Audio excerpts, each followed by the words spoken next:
Salam sejahtera semuanya. Kembali kita bertemu dalam pembelajaran bahasa Inggris kali ini. Dalam pertemuan ini kita akan membahas materi pembelajaran dengan lebih baik.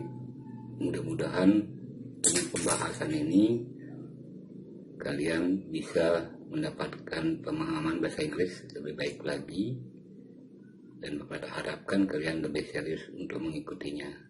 Selamat belajar. Hai, selamat datang kembali di channel Ben Pinter. Kali ini kita akan membahas tentang verbs atau kata kerja dalam bahasa Inggris. Pada bagian yang pertama, kita akan membahas tentang bentuk dan perubahan kata kerja. Sebelum kita membahas tentang bentuk dan perubahan kata kerja, perlu kita ketahui terlebih dahulu apa itu kata kerja dalam bahasa Inggris. Verb atau kata kerja dalam bahasa Inggris adalah kata yang menunjukkan perbuatan atau keadaan. Contoh, my brother studies in Sweden. Pada kalimat ini, kata studies adalah kata kerja yang menunjukkan perbuatan. My brother studies in Sweden. Pada contoh kedua, they are happy. Kata are adalah verb atau kata kerja yang menunjukkan keadaan. Kalimat ini dalam bahasa Indonesia bisa kita terjemahkan mereka dalam keadaan bahagia, atau cukup dengan mereka bahagia tanpa menerjemahkan kata kerja are. Contoh lain, kalimat yang menggunakan kata kerja yang menunjukkan keadaan. Dalam hal ini, kata yang dipakai adalah to be. To be disesuaikan dengan subjeknya. Karena subjeknya they, maka kita pakai are. They are happy. Catatannya di sini, kita menggunakan to be apabila setelah subjek, di sini subjeknya adalah they.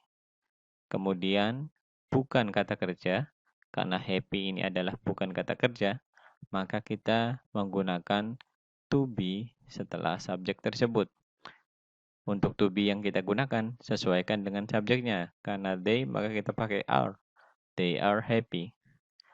Contoh lain misalnya, we are students. I am at home.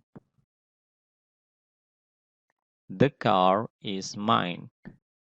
Dari keempat contoh kalimat ini, kita tahu bahwa kata happy adalah kata sifat, students adalah kata benda, at home adalah frase preposisi, di mana at home berfungsi sebagai adverb atau keterangan, dan mine adalah possessive pronoun atau kata ganti kepemilikan. Jadi, kalau kita perhatikan, setelah subjek bukan kata kerja, maka kita pakai to be. Dan to be-nya sesuaikan dengan subjeknya. Kalau subjek I pakai am.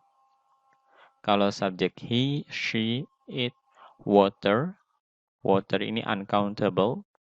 Kemudian a book, kata benda yang bisa dihitung tapi tunggal. Kita pakai is.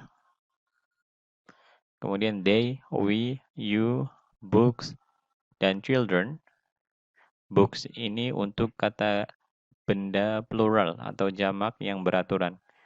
Yang bentuk jamaknya memakai akhiran s atau is, dan children adalah kata benda yang bentuk jamaknya tidak beraturan. Dari kata child, kemudian bentuk jamaknya jadi children. Ini semua kita memakai are. Kalau kita perhatikan, kata kerja dalam kalimat menempati posisi predicate atau menempati posisi predikat kalau dalam bahasa Indonesia. Kalau dalam bahasa Indonesia, struktur kalimat adalah subjek, predikat, objek. Tapi kalau dalam bahasa Inggris, subjek, verb, dan objek. Jadi, verb menempati posisi predikat. Sekarang, mari kita bahas pembagian verb. Dilihat dari bentuknya. Yang pertama ada base form, kemudian infinitive, present tense atau disebut juga verb 1, past tense atau disebut juga verb 2, past participle atau disebut juga verb 3, dan present participle atau disebut juga verb ing. Untuk base form adalah kata kerja bentuk dasar. Jadi ini adalah bentuk asal dari kata kerja. Seperti talk, go, dan be. Kemudian infinitive adalah base form yang sebelumnya ditambah kata to. Jadi dari kata talk menjadi to talk untuk bentuk infinitifnya. Kemudian go, to go. Be, jadi to be. Kemudian verb 1. Verb 1 juga diambil dari base form. Hanya saja untuk verb 1 bisa menerima akhiran s ataupun is. Kapan verb 1 mendapat akhiran s atau is? Jawabannya adalah apabila subjek dari sebuah kalimat adalah he, she, it, Tom, Jakarta, a cat, ini singular count noun, kata benda tunggal yang bisa dihitung. Kemudian water, uncount noun atau non-count noun, kata benda yang tidak bisa dihitung. Jadi apabila subjek kalimat itu adalah kelompok ini, di mana he, she, it adalah kata ganti orang ketiga tunggal, Tom Jakarta adalah nama tempat, nama orang. Kemudian a cat adalah kata benda yang bisa dihitung tunggal, dan water adalah kata benda yang tidak bisa dihitung. Maka verb 1 yang digunakan harus kita tambahkan s atau is. Kemudian perubahan dari verb 1 ke verb 2 dan ke verb 3 ini ada yang cukup menambahkan akhiran d atau ed.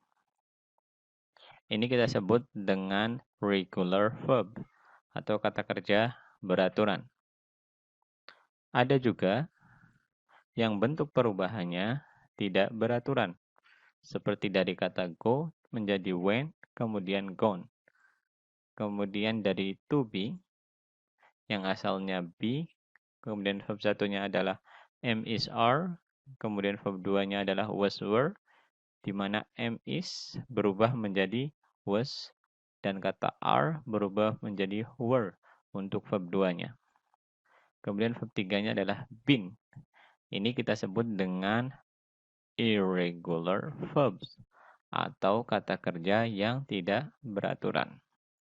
Dan yang terakhir, present participle, itu diambil dari base form yang ditambahkan ing pada akhir kata.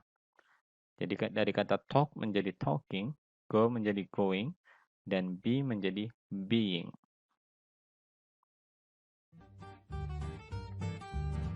Sekarang mari kita coba ingat kembali atau review bentuk perubahan kata kerja yang baru saja kita bahas.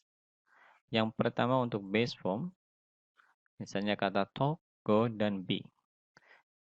Untuk bentuk infinitifnya, kita tinggal menambahkan to sebelum kata ini. Contoh, jadi kata talk menjadi to talk, go menjadi to go, dan be menjadi to be.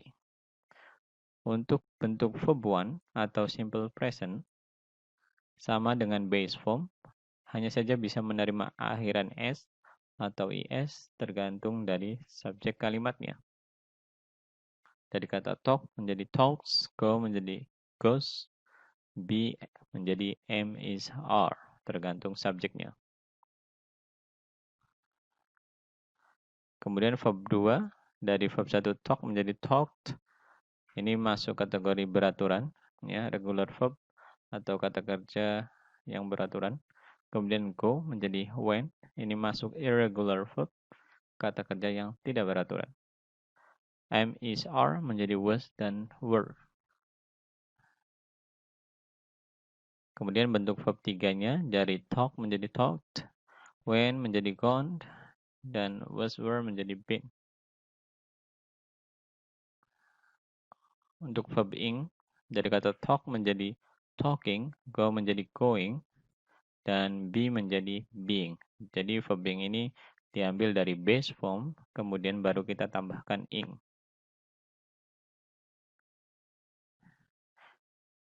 Jadi rangkumannya bisa kita lihat bahwa talk adalah regular verb, go irregular verb, be juga masuk kategori irregular verb. Kemudian to be am bisa disingkat menggunakan apostrof dan m. Contohnya I am bisa kita singkat menjadi am. Kemudian is atau was bisa kita singkat menggunakan apostrof kemudian s. Jadi he is, penulisannya bisa kita singkat his.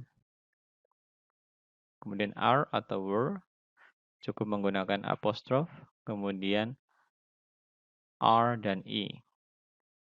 Jadi they are, bisa kita singkat their. Demikian tadi video yang sudah disampaikan dalam pembelajaran tadi.